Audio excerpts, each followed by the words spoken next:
하나님의 아버지, 한 주간도 내려주신 크신 은혜와 사랑에 감사드립니다. 실록의 계절 6월을 맞아 하나님이 예비하신 힐링 캠프의 아름다운 자연 환경 속에서 특별히 어제 오늘 저희 세영교회 수련회를 갖게 하심을 감사드리며 아멘. 그동안 코로나로 인해 지친 몸과 마음을 치유할 수 있는 귀한 시간을 주심에 또한 감사드립니다. 아멘. 이번 수련회를 계기로 저희 성도들 하나님의 사역을 다하게 하여 주시고 그 사역이 교회 안에서뿐이 아닌 우리가 세상 살 때 각자의 자기 자리에서 가장으로서, 아내로서, 회사원, 군인, 학생으로서 맡은 바 소임을 다하는 것이라 고백하며 아멘. 하나님과 하나님의 목적과 뜻에 따라 살게 하여 주시옵소서. 아멘. 하나님 아버지, 오늘날 수많은 교회가 외적 성장에 많은 비중을 둔 나머지 교회의 거룩성과 십자가의 도가 빛을 잃어가고 있는 지금 저희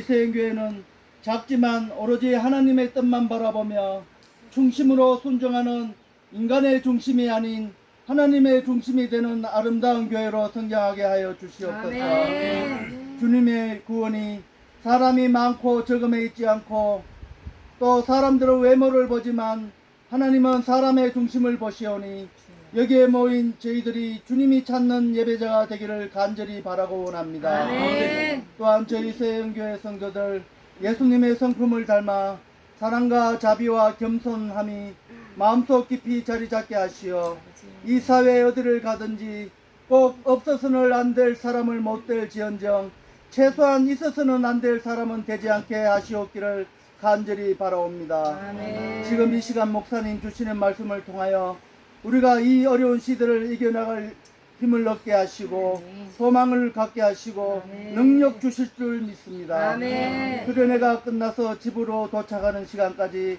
안전으로 발걸음 지켜주시며 수련회를 위해 봉사한 우리 성도들 손잡아 주셔서 위로하고 격려해 주시길 바라오며 아멘. 예수님 이름으로 간절히 기도드립니다. 아멘.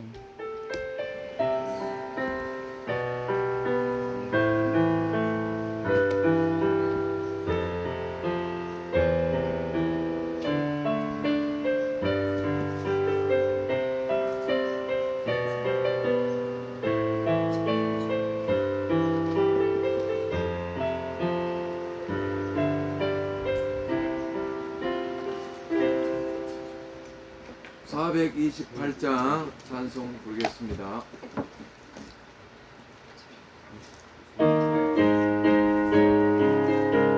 성벽 치면서 428장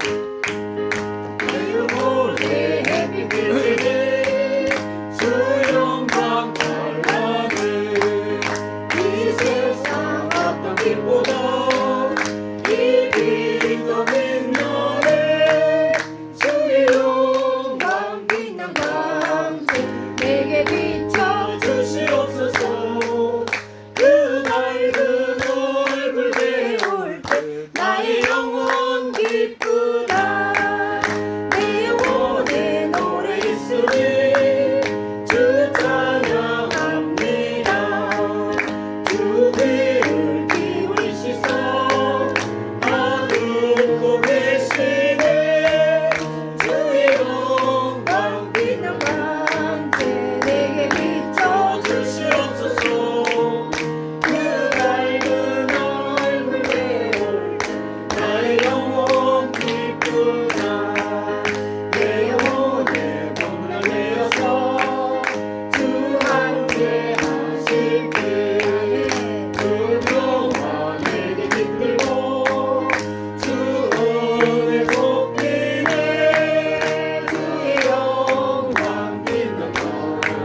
있습니까?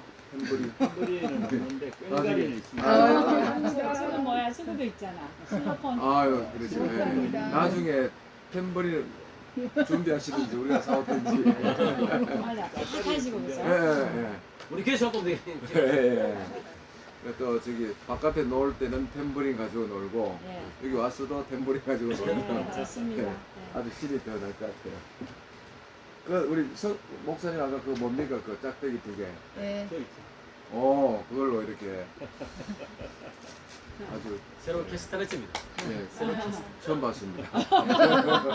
이거 처음 보는 거 많을 거예요. 모든 게 열악하니까 이것도 이제 나무로 만들어서 이렇게 하시는 거는 좋습니다. 은혜가 또 됩니다. 아멘. 나무로 이렇게 하는 거. 자, 오늘은 말씀 우리 김문기 목사님 감산교회 감산이죠? 예, 여기 감산입니다 여기가. 감산 숙소교회. 감산 숲속교회. 숲속 더 추가했네요.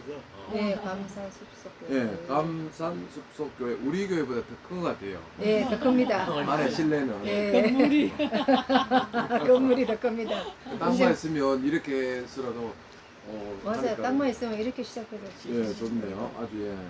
소망이 보입니다. 그래서 오늘 우리 김문기 목사님이 하나님 말씀 전해주시겠습니다. 아멘.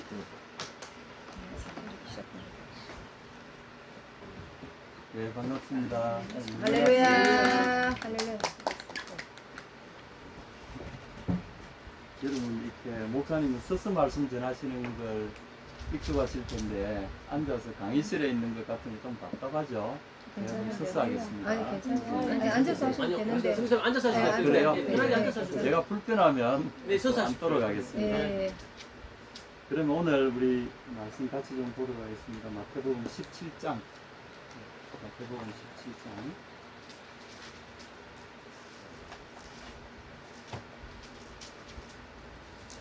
제가 시계를 유심히 보는 이유가 있습니다. 마태복음 17장이래요. 네, 마태복음 17장. 여러분 그거 아시죠? 사모님이 이렇게 목사님 설교 이렇게 뒤에서 앉아 계시다가 목사님 설교 들으시고 이렇게 하신다든지 그 다음에 사인을 하시잖아요. 그리고 어떤 사모님은 그날따라 목사님이 이렇게 설교 죽을 수 없다 이러면 이제 나름대로 기도하면서 헌금을 해요. 참 해가지고 계란을 계란을 그래가지고 오늘 죽을 수 없다 그러면 또 계란 하나 넣으시고 이렇게 이제 1년을 자고쫙 쌓아놓으셨는데 나중에 그 사모님이 목사님한테 보여드렸어요. 내가 당신을 얼마나 속해오면서 기도하고 내가 할 때마다 내가 이 밖으로 표출 안 하고 계란을 쌓아놨는지 보라고. 그래 이렇게 함을 하나 열어줬어. 이 계란 하나가 딱 들어있고 현금이 소복히 쌓여있는 거. 이거 돈이 들어있냐 그러니까 계란을 팔아서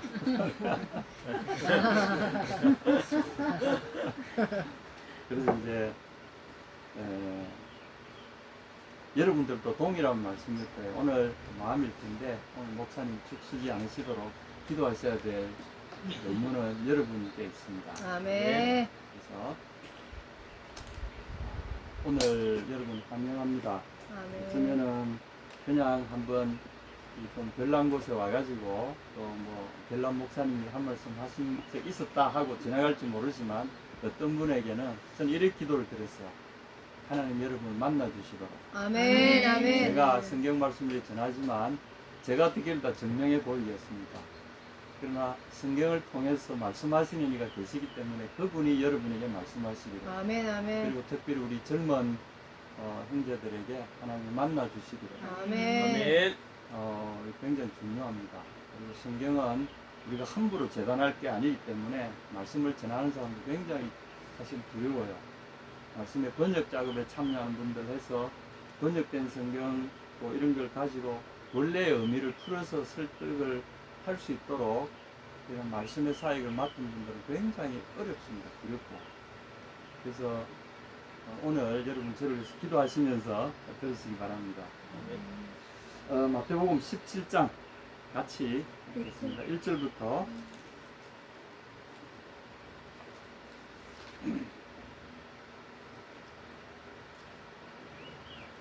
9절까지 읽겠습니다. 시작. 요셉부에 예수께서 베드로와 야고보와 그 형제 요한을 데리시고 따로 높은 산에 올라가셨더니 그들 앞에서 변형되사 그 얼굴이 해같이 빛나며 옷이 빛과 같이 휘어졌더라. 그때 모세와 엘리야가 예수와 더불어 말하는 것이 그들에게 보이거늘 베드로가 예수께 여쭈어 이르되 주여 우리가 여기 있는 것이 좋사오니 만일 주께서 원하시면 내가 여기서 초막 셋을 짓되 하나는 주님을 위하여 하나는 모세를 위하여 하나는 엘리야를 위하여 하리이다. 말할 때 호련히 비는 구름이 그들을 덮으며 구름 속에서 소리가 나서 이르시되 이는 내 사랑하는 아들이요 내 기뻐하는 자니 너희는 그의 말을 들으라 하시는지라.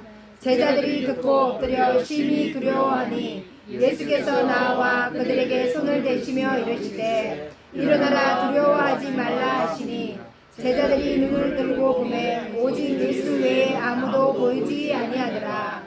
그들이 산에서 내려올 때 예수께서 명하여 이르시되 인자가 죽은 자 가운데서 살아나기 전에는 본 것을 아무에게도 이르지 말라 하시니 아멘. 주님께서 의도적으로 제자들을 데리고 이 높은 산에 기도하러 가셨어요. 그리고 특별한 무언가를 보여주시려고 의도적으로 이 핵심 제자들을 데리고 왔어요. 제자가 12명이잖아요. 몇 명을 데려가셨습니까? 3명. 이 세 사람은 늘 예수님의 기도처에 데리고 다니시면서 그들에게 예수님은 말로 가르치시는 것보다도 보여주시는 일을 같이 하셨어요. 그래서 오늘 여러분이 성경을 읽으시면서 우리는 이걸 변화산이라 그러고 이 변화산의 기도, 변화산의 변화, 변화산이라는 것은 성경에는 없는 말입니다. 그런데 이제 부대 사람들이 예수님이 변화되신 산이니까 변화산, 변화산상에 뭐 이렇게 설명하는데 그거는 성경적인 말은 아니죠. 어쨌거나 이 예수님이 변화되셨다는 이것이 뭘 의미하는가? 예수님이 왜 이런 것을 보여주려고 하셨을까? 그리고 갑자기 모세와 엘리야가 나타나 예수님과 말씀을 이게 도대체 무슨 이야기인가? 또 이게 무슨 의미일까? 여러분 그런 궁금증 안 가지고 보셨습니까? 젊은이들은 성경을 읽을 때 의문을 가져야 됩니다. 오래된 분들도 성경을 읽을 때 의문을 가지셔야 됩니다. 이게 뭡니까? 왜 이렇게 하신 겁니까? 도대체 이들이 나타나서 예수님과 말씀을 나누시는 이게 무엇입니까? 예수님이 변형되셨다는 게 도대체 무슨 의미인가? 예수님은 왜 이것을 그 핵심 제자들에게만 보여주시려고 하셨을까? 오늘 이 의문으로부터 성경은 출발합니다. 마태복음에 보면 이건 이제 사실은 마태복음, 마가복음, 누가복음에만 이 사건이 기록이 되어 있고요. 요한복음에는 빠져 있습니다. 근데 놀랍게도 이 사건에 대해서 이 사건은 어쩌면은 복음서의 그 근간을 흐르는 중요한 내용이기도 합니다. 그래서 오늘 다른 성경을 같이 좀 읽어보시면 이제 여러분들 제가 설명을 안 해도 지금 여기서 일어나고 있는 일이 어떤 내용인지를 조금 더 자세하게 볼 수 있어요. 그러면 우리 누가복음으로 좀 가서 누가복음 9장 28절에서 36절까지 같이 좀 찾아보도록 하겠습니다. 누가복음 9장 28절에서 36절.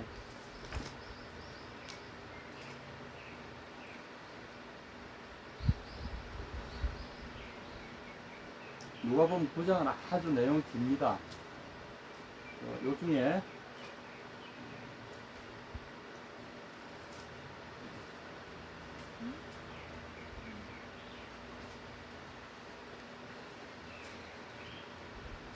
찾으셨습니까? 예, 9장 28절에서 36절까지 한번 읽어보겠습니다. 시작. 이 말씀을 하신 후 8일쯤 되어 예수께서 베드로와 요한과 야고보를 데리고 기도하시러 산에 올라가사 기도하실 때에 용모가 변화되고 그 옷이 휘어져 광채가 나더라. 문득 두 사람이 예수와 함께 말하니 이는 모세와 엘리야라. 영광 중에 나타나서 장차 예수께서 예루살렘에서 별세하실 것을 말할 때 베드로 및 함께 있는 자들이 깊이 졸다가 온전히 깨어나 예수의 영광과 및 함께 선 두 사람을 보더니 두 사람이 떠날 때에 베드로가 예수께 여짜오되 주여 우리가 여기 있는 것이 좋사오니 우리가 초막셋을 짓되 하나는 주를 위하여 하나는 모세를 위하여 하나는 엘리야를 위하여 하사이다 하되 자기가 하는 말을 자기도 알지 못하더라. 이 말은 구름에 와서 그들을 덮는지라. 구름 속으로 들어갈 때 그들이 무서워하더니 구름 속에서 소리가 나서 이르되 이는 나의 아들 곧 택함을 받은 자니 너희는 그의 말을 들으라 하고 소리가 그치매 오직 예수만 보이더라. 제자들이 잠잠하여 그 본 것을 무엇이든지 그때에는 아무에게도 이르지 아니하니라. 아멘. 이 누가복음에서는 예수님이 역시 제 아들에게 아무에게도 여기 기록은 안 돼 있지만 제 아들 입을 이 사건에 대해서 부활하신 이후까지는 입을 닫고 있었어요. 이것은 굉장히 은밀한 이제 가르침이기도 합니다. 원래 예수님이 너희는 거리에서 나팔을 불지 마라 이렇게 경고하셨어요. 그리고 기도할 때도 은밀하게 하고 너희의 선행을 할 때도 은밀하게 하고 하나님께 나가는 것은 하나님께만 보이도록 하고 너희가 사람들 앞에 보이려고 어떤 액션도 하지 마라. 근데 예수님은 일반인들에게는 잘 안 보이셨어요. 당신이 그 오병이어의 기적을 베푸시는 뭐 그런 거 외에는 특별히 사람을 살리시거나 하시는 일도 있었지만 주님의 때에 맞게 하셨는데 제자들만 따로 뽑아서 갈릴리 바다 위를 걸으신 사건도 그 제자들만 있는 한밤중에 바다에서 하셨고요. 그리고 오늘 이 사건도 역시 마찬가지입니다. 기도 중에 제자들 3명만 이렇게 불러놓고 당신이 지금 앞에 전개되고 있는 이 일에 대해서 알려주셨거든요. 그래서 오늘 여기 왜 오셨냐 하면 첫째는 제자들에게 뭔가 보여주시려는 게 명백해요. 근데 뭐가 보였습니까? 첫째는 예수님의 변화된 모습이 보였죠. 이 마태복음을 우선 보게 되면 저희 앞에서 변형대사 이게 이제 모르페라는 말이 이제 본질이란 말이고 메타라는 말은 뭐뭐 함께라는 뜻인데 이 말에 이 헬라 철학자들이 쓰는 본질적인 어떤 본질을 이야기하는 본질적인 변화를 이야기할 때 메타모르페라고 합니다. 우리는 육신을 입기 때문에 그저 생명의 어떤 질서나 원칙에 따르잖아요. 그리고 시공간의 제약을 받고 그리고 어렸을 때는 피부가 예쁘다가도 늙으면 쭈글쭈글해집니다. 그리고 볼품 없어지고 그리고 때가 되면 흙으로 돌아가죠. 근데 예수님의 이 변화된 모습을 여러분 잘 보시고 이게 그냥 성경이니까 성경에 저런 기적 같은 게 흔하니까 라고 생각하지 마시고 이건 예수님이 여러분 우리에게 보여주시기를 원했던 거거든요. 그래서 한번 보겠습니다. 이분이 세상 사람 같지 않다는 거죠. 이게 이제 변형됐다 이 말은 본질적으로 어떤 그가 완전히 다른 존재로 변했다 이런 뜻을 갖고 있습니다. 그 얼굴이 해같이 빛났다. 이런 일이 있을 수 있습니까? 갑자기 사람 얼굴에 빛이 확 나오는 거죠. 이 계시록에 보면 예수님을 묘사할 때 그 눈이 불꽃 같고 얼굴이 힘있는 해가 힘있게 비치는 것 같다. 해 여러분 지금 이렇게 밖에 나서 보실 수 있습니까? 한 1초만 이렇게 보셔도 눈이 망막이 그죠? 이걸 뭐 일정 기간 이상 보고 있으면 눈에 망막이 심각한 손상이 갑니다. 볼 수가 없어요. 근데 얼굴이 해같이 빛나면 옷이 빛과 같이 지어졌더라. 여러분 옷이 이렇게 빛날 정도면 이 원래 옷에서 빛이 나는 겁니까? 옷이 감싸고 있는 몸이 빛나는 겁니까? 이건 명백한 이야기죠. 그래서 우리가 성경을 읽을 때 이 정도는 생각해야 됩니다. 빛이 어디서 출발했는가 하는 거죠. 옷에서 빛난 게 아니라 예수님 옷 벗어놓고 가버리시면 옷은 아무것도 아니에요. 이 사람들이 예수님의 유물을 찾느라고 뭐 성배를 찾고 뭐 그건 아무것도 아닙니다.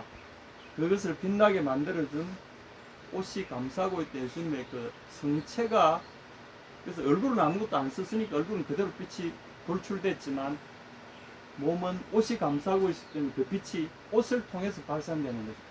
이분의 본질의 변화는 빛 가운데 계신 빛 그 자체라는 거죠. 아멘.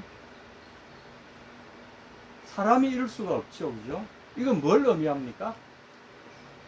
그는 신이라는 거죠.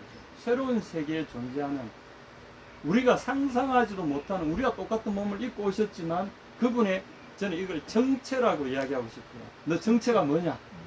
이제 세상에서는 정체라는 말을 좀 부정적으로 쓰죠. 정체, 겉으로는 번듯해 보여도 정체를 따발리면 완전 엉터리다. 뭐 이런 의미를 갖고 있는 예수님의 정체를 젊은이들 특별히 예수님의 정체를 알아야 됩니다. 우리가 믿는 바, 고백하는 바, 신앙의 핵심인 그분의 정체가 뭐냐는 거죠. 그 정체가 제대로 못 되면 우리 믿음도 엉터리가 되는 거죠. 정체가 뭔지 아십니까? 성경은 이야기합니다. 예수님 이걸 보여주고 싶었어요. 제자들에게 내가 누구다라는 것을 아무리 설명해도 이건 설명할 수 없는 거예요. 나는 하나님이다라는 것을, 나는 신이다라는 것을 설명할 수가 없습니다. 왜냐하면 인간 세계는 그게 없으니까. 유일한 방법은 보여주시는 것밖에 없어요. 그래서 제자들에게 기도하는 동안에 그분의 몸의 변화, 갑자기 빛이 발하기 시작하니 서서히 빛이 강해지더니 더 이상 그들이 쳐다볼 수 없을 정도로 강력한 빛이 그 몸 전체에서 나오고 그분의 얼굴, 기도하시는 옆면을 보았든지 엎드린 모습을 보았을 텐데 보니까 완전히 그분의 몸 전체가 빛으로 발산하기 시작하는 거죠. 이걸 우리 계시록에 보면 얼굴은 그 털이 하얗게 됐다는 거죠. 이 검은 머리가 이건 빛의 어떤 빛은 원래 백색입니다. 색깔이 없어요. 머리카락까지도 아주 밝은 빛으로 빛나고 얼굴은 그냥 막 강한 해가 내리비치듯이 온몸이 옷이 하얗게 되어질 뿐, 이 하얗다는 말은 우리가 말하는 그냥 흰색이 아닙니다. 색의 흰색은 그냥 흰색일 뿐인데 여기서 말하는 흰색은 그게 아니고요. 빛을 말합니다. 빛의 색을 이야기합니다. 그분의 빛으로 보시고 아주 강력한 빛, 세상에 없는 빛이 그들 앞에 그대로 꼬꾸라졌어요. 벌벌벌벌벌. 얼마나 무서웠으면 벌벌벌벌. 구약에 보면 하나님이 이렇게 이야기했었어요. 이스라엘에게 너희가 지성소에 들어올 때는 딱 준비된 한 사람만 들어와요. 1년에 한 번. 피를 뿌리고 몸을 정결히 하고 준비해서 들어온 제사장, 대제사장 외에는 들어오면 아무나 들어왔다가 어떻게 됩니까? 바로 그 자리에서 죽습니다. 그래서 하나님을 우리가 바로 정면에서 직시하는 사람은 살아날 사람이 없어요.